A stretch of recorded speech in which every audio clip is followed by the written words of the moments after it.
Hi, this is Brian Jones from Valhalla Academy in Frankfort, Kentucky, and this is Mat Chat. Today's Mat Chat, we're going to talk about positional drilling. Okay, this is something that I feel is extremely important for training and may improve your game a lot more than just actually sparring. I would say approximately 80% of the live work that we do here at Valhalla Academy is actually drill oriented as opposed to sparring. Here's why. First of all, in a sparring session, you're trying to gain a certain amount of positional dominance. You don't want the person on your back. You're trying to take their back. And as a result, you may only be in certain positions for, 5 to 20 seconds in a given round. For instance, let's say you are not very good from your back. Well, you're going to avoid the guard. Whenever you get put in the guard, you're typically going to break away from the guard, try to get a sweep, try to get on top, not go to your back initially so that you don't have to play from the guard. If you're exceptionally good at keeping people off of your back, that is a great skill to have. The problem is, when somebody gets there, you don't know what to do because nobody's been on your back. So what we do is we drill these positions every class, not every position every class, but we have a rotating schedule where we drill different types of positions to force people out of their comfort zone. Sometimes they're going to be drilling their favorite positions, and sometimes they're going to be drilling positions that they're not very good at. But this is the way to improve. So, a couple of things that I want to discuss regarding positional drilling. First of all, there can be general drilling and specific drilling. General drilling I kind of define as let's drill from the guard. Okay, so we're going to do guard pass drills. I don't specify what type of guard the person can use. I don't specify whether or not the legs are open or closed, what grips to use. I simply put one person on their back, one person on the top, and let them go for a specified amount of time.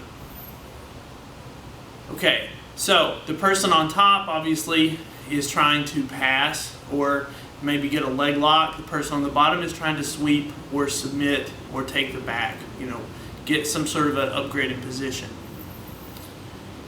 If we want to get more specific, we can specify that we're going to work from open guard only, which means closing your legs in closed guard is not allowed because that stalls down the match.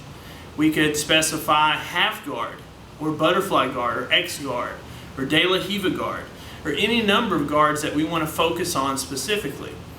So we can have general drills and we can have specific drills.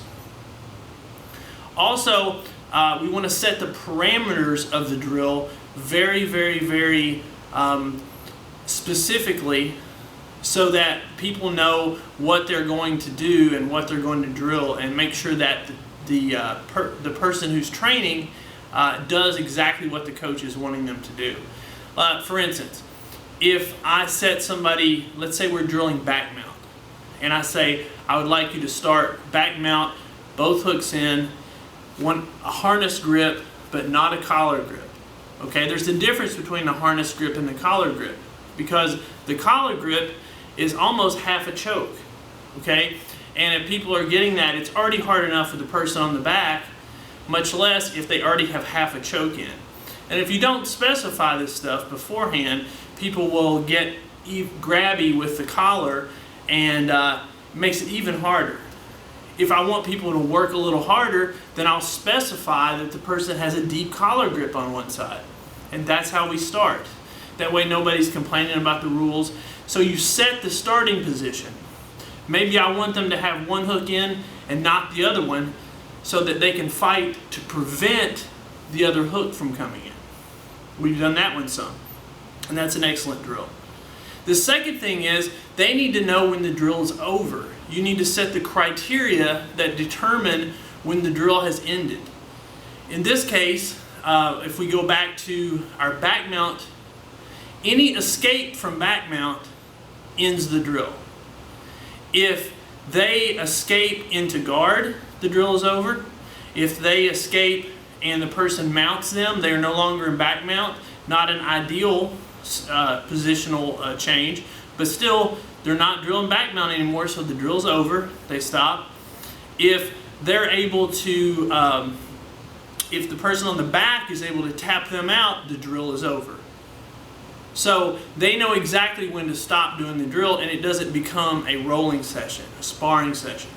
Because if you don't carefully control your athletes, they're going to want to keep going. Not a bad thing, okay? But you have to rein them in sometimes so that they're focused on specifically what you want to focus on for that day. And so that's basically the general idea behind positional sparring.